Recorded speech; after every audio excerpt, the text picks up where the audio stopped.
fact number 114, or whatever I want it to be. Doesn't have to be fun, doesn't have to be a fact, doesn't have to be anything.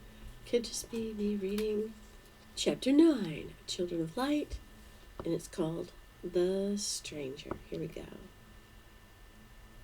I'm tired. Can we stop and rest a while? The young Andrea had somehow aged a few years since they landed on the planet. Her voice had deepened. She no longer complained in a whining voice.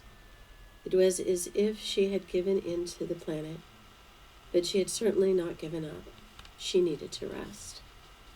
Sure, I think we all are a bit worn. Trevor had found the planet pleasant, but everyone's energy fell after they lost Newly. Captain Trevor swore that she was still alive somewhere. But Andrea assumed this same evil swallowed her that had incinerated Winton and burned 1/5 of her body. Vladimir thought that they knew too little about the planet to say how Newly had disappeared. The fact was that she was gone, and they had to go on without her. Hobarth missed Newly and thought she was dead, but felt the essence of her life. He was confused and needed Newly, but somehow he knew that Newly was dead. They were close to the town and the strange dome structure. They all could see the entire layout of the town from atop the small hill they were resting on. They rested under the shade of one of the large fuzzy trees. They all refreshed themselves with a white pod from the tree thing. They were talking and wondering about their future when the strange man walked up to them. "My name is Shot," he said in a stilted voice. "We have been watching you," he said mysteriously. "Your numbers, they have diminished." He was a short, bald man. He was about Hobarth's height, but he was skinnier. He had very blue eyes and acted at times like he did not know how to use his own body. Or perhaps he just had a strange twitch. "Do you know how or why we lost our members of our crew?" Captain Phillips asked as he glanced at Hobarth to see he was getting any telepathic sensations. Yes would be appropriate for this inquiry. The details will be told further to you when we reach the city and the temple." "Hobarth, is it safe? Do we trust this strange man? Do we go to the city?" Trevor asked. "I feel no harm or evil intentions from Shot, but confusion, frustration, and fear. His fear comes from the city. More exclusively, his fear comes from the temple. He may be in some danger there, or perhaps we are. The message is unclear here. He is now thinking we should go, or he'll be punished. And how I know this, he wonders," said Hobarth. "I, Shot, understand not how you perceive these things, but must guide you to the city. You may be in the same danger as your friends." "He doesn't deceive, Captain, but he does not tell all." "What else do you know, Shot?" Captain Phillips queried. "Not what I can tell." "He is serious. He is under some order to bring us to the city. He is to welcome us, but he cannot reveal their true nature. I don't understand what he means by that," observed Hobarth. Just then a strange woman approached. She had white hair and blue skin. Her eyes and lips were black. She was about 6 feet tall and thin. "What is keeping you, Shot? The feast is prepared. Foods they will enjoy. Our great leader awaits them with joy, and perhaps now anger with you. Their housing is prepared. Our leader waits to tell them the secrets of our planet. The renegade blue flashes have been imprisoned in our new jail. Would you like to join them there?" She was not as uneasy as Shot. She was bold and flowing. "I am a blue flash. There are only 2 of us left who have not become traitorous or who are not direct results from mixed blood. Blood, a strange word you use, not quite the same in our language, our own language. My name is Tylo. Please follow me. She turned and started down the hill towards the town. It was more like a village, not a city. Shot looked at them pleadingly and twitched a bit. Suddenly, Hobarth had confidence. He said, Well, let's get our gear. We have nothing to fear. They will take care of us and treat us as gods. And with this, he went skipping after Tylo, deliriously happy. Trevor grabbed their gear and followed. Vladimir and Andrea were both hesitant, but also followed. What do we have to lose? Andrea asked. At least we will know now, said Vladimir. Three of the crew sloughed reluctantly towards the town. One went skipping and laughing like he was drugged. Were Tylo and Shot strange new friends or enemies? The crew's telepath seemed at ease. Why did the rest of the crew feel like they were going to their deaths? Perhaps it was the absence of Newly. Perhaps it was because King Lear had been sent but landed far north in the wrong coordinates, and they did not have time to search for him. Perhaps it was because half of the crew that had left Aphrodite was now dead for one reason or another. Perhaps Hobarth had found his home, and the other crew members still had not. As they walked into the village, the townspeople threw fronds and flower-type vegetation at them and hummed loudly. It was a beautiful sight. The people were of all different colors, shapes, and sizes. There were no others that looked like Tylo, though, until a shorter, stockier man approached them and said, My name is Tox. Bilo, Garnar, Pletnik, and Gillo will transport your satchels to your rest areas. Three very orange-looking people with very red hair smiled happily and took their equipment and personal bags. Hi, Tylo. Excuse me. Hi, Tylo. You look wonderful, said Tox. Hi, Tox. You don't. I see the Great One has shown you favor. Your flirts have not improved, though, so I still reject you. You are considered still, in my eyes, inferior and sly, and of the same form as those now imprisoned in punishment. Just because we are the only two blues left, supposedly loyal to the Great One, does not mean I have to or should show you any favor. Besides, I prefer the coloring of our new friends to any Setian, said Tylo. My friend here does not waste words, does she? Tox laughed. Tylo stomped off into the crowd with Tox's last comment. Hobarth looked after her. Her presence seemed to linger in the air. Shot showed them the feasting area, and they ate of things they did not know but found delicious.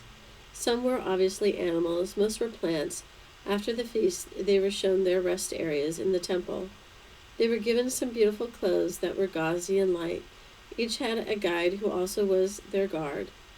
Tox seemed to be in charge of them. Bilo went with Vladimir, Pletnik went with Andrea, and Gillo went with Trevor. Garnar went with Hobarth. All talked and entertained their guests. The temple was a beautiful building. Then all the guides suggested the same words at the same exact time. I shall inform you, my friend. The great hall we walked through to reach this wall with your room inside is the Great One's hall. This is the temple of our worship. There are rooms throughout the walls of the dome. You shall rest now. When you are fully rested, you may refresh yourselves, put on the clothes we have provided for you, and then join us in the great hall. I, the others, and Tox will come for you, and we shall go together. We will consume vegetation then and there, and you will meet the Great One. No one calls him his name except for his two closest advisors. We do not call him his name directly as a sign of respect and sometimes fear. You shall call him the Great One. Now rest. You have had quite an adventure and journey. Good night. Trevor's dreams that night were of death. Smashed bodies from time-warp failures loomed through endless space. Burnt bodies from the unknown screamed across his face, newly calling to him and warning him of some great danger. He sat up in bed, with a start, sweat pouring off his face. He said, "What, Newly? What are you trying to say?" Her beauty was like a ghost before him, pleading and smiling. He could no longer sleep. He wept most of the sparse light hours that remained. He wept for Newly Sheffield, not because he had lost another crew member, but because he realized at that moment that he loved her like he had loved no other woman, and he did not know and had no way to tell her now. He loved her. He still loved her. How could she be dead? Life is so unfair. He loved her. He wept. Latimer slept sound. He had no dreams. He wanted to leave this place, but he did not know why. Andrea slept and dreamt of Earth and the lush taste of the chocolate cake her mother had made for her before she had left home. Not many people had tasted chocolate cake because products from animals were rarely used or made. But her mother had made the cake. She had searched for fresh butter in the countryside. She remembers her mother's strange words. "Just remember, my love, strawberries taste best the first time you have one, because you don't know it's a strawberry yet." The next morning they all dressed in the gauzy robe-like garments provided by their hosts. Then they went to eat with the Great One in the temple. "Do you think this Great One will answer all our questions? Do you think they will let us stay? Do you think he knows what happened to the others?" Andrea asked the others as they walked along together towards the temple.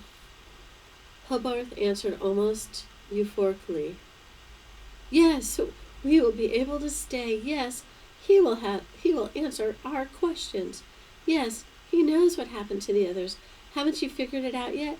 Don't you know who the Great One is?" They all looked at Hobarth like he was out of his mind, and he didn't seem to notice. Odd behavior for a telepath-empath. Hobarth had been acting very strange ever since they had met Tylo on the hill. Was Hobarth being subconsciously influenced by her? Trevor had seen a renegade telepath who had insanely flipped and was randomly influencing people to act strangely, but perhaps Hobarth just knew something that had yet to be revealed to the others. As they walked into the temple, there were many people, but all eyes were on the stairs to the right. On these stairs sat a very red man with long gray hair and a gray beard and blue eyes. On both sides of the stairs were Olympian torches, and all around the man were bright pink and yellow youths who looked like angels without wings, or cherubs without bows or instruments. Now Trevor understood what Hobarth knew. There was a warm glow around the Great One. It was as if the red man was a god. He made one feel all at once at ease and fearful. He looked so similar to the ancient myth of Santa Claus that Trevor expected a mighty belly roll of laughter to begin from the Great One and shake the ground. But Trevor was the captain of the scanty crew that remained, and was dedicated to behaving as a captain in this matter. He would determine what their action should be at this point, and whether or not they would stay with these strange beings. As the crew walked towards the Great One, Trevor felt a shiver shoot up his spine. "You have come," bellowed the great voice. "We welcome you. Sit and eat." "Great One," said Trevor, "we wish to know a few things. If it would please you, will you indulge us with answers?" "Certainly," reverberated through the room, and the crowd hushed with a few lingering giggles. "What happened to the others that arrived with our group on your soil?" Trevor asked. "The male and female are dead. Our enemies consumed them. I am sorry we could not save them from that fate," whispered the Great One in sadness. Vladimir thought, if he is a god, then he would have been able to save them. And what does a god need with a gel for blue renegades? This is suspicious. "Our enemies," continued the Great One, "are unseen. They are evil as the dawn of evil. They have been at war with us for many years. This is our last retreat. Our problem is that any contact we may have with them proves deadly for both sides. so we run to save all. They are vicious. I could wipe them out with one swoop, but I am a kind and forgiving one. We need your help to get them to stay away. Your biological makeup cannot be harmed by them unless they fuse, so you will be safe and can injure them so they cannot fuse and harm any living creature again. I don't understand, said Vladimir. These creatures have killed 2 of our kind and you want us to risk our lives? Don't you trust me, Vladimir? Don't listen to Vladimir, Great One. Of course we will help you, for all the kindness you have and will show us. Besides, Andrea, do you want to get revenge on those who took your Winton from you? Hobarth said these words with such enthusiasm that he almost fell over, even though he was sitting cross-legged on the floor in front of the Great One at the bottom of the steps, with the rest of the crew eating sumptuous fruits. Andrea realized that her idea of revenge had faded with the loss of Newly, and the traveling they had to accomplish to find this place of rest. Her burns had not been tended since the night before Newly had died, and now were beginning to give her some discomfort. Revenge would be the thing to take her mind off her own pain. Yes, she would destroy those who tried to destroy her. The more she thought this way, the better she felt, even the lingering headache she hadn't realized she had possessed since entering the village faded as if she had never felt any pain. She would destroy. She would destroy. Yes, I will help you, she said with a strange smile. Trevor liked the idea of avenging Newly's death. He'd rather have Newly back, but he would settle for revenge, but then they would see what else they would do after that. He had heard no promises or plans from the Great One on how they would live or be treated, but if he could trust this one, he would certainly know soon. They did have mutual enemies. I will help you also. It really couldn't hurt to help these creatures, could it? He thought. Vladimir, on the other hand, was suspicious from the start. He thought, why were there renegades? If there were rebels, it usually meant that there was something to rebel against. Why should they take this self-proclaimed Great One's word for anything? How did they know that he was not their enemy also? Why were the others acting so strange? He wouldn't help someone he didn't know, and whose real purpose in using them was unclear. And why did he have such a horrible headache? While Vladimir was thinking this, Captain Trevor was saying that what a beautiful planet they had. Then he looked at Vladimir as his thoughts finished and said, Well, Vladimir, are you with us? I won't force you, but I can't believe you wouldn't help our new friends, that you wouldn't want to avenge the deaths of your fellow crew members. Well, Vladimir? Vladimir thought they had all gone mad, and his head ached. He couldn't hear himself think. His mouth wouldn't open. He put all of his effort into reply. He began to shake as if some great force or pressure were upon him. He finally shrieked his response like a maniac. No! At that moment, Tylo and Tox stood up with Hobarth and... At that moment, Tylo and Tox stood up, and Hobarth stood up too. The Great One's smile faded from his face. The crowd fell silent. Trevor tried to smooth things over. He has the right to say no. On our planet, we do not force people against their will. It does not look well. Vladimir stood shaking. Hobarth said, His thoughts are bad. He's going crazy. He should be confined. Tylo and Tox stepped in and escorted Vladimir out of the chamber. Andrea looked up at the Great One with tears in her eyes and said, He doesn't understand. Forgive him, please. Please be merciful. I, boomed the Great One, will do as I see fittingly to do. For you I will be merciful, but he will be treated as any rebel would.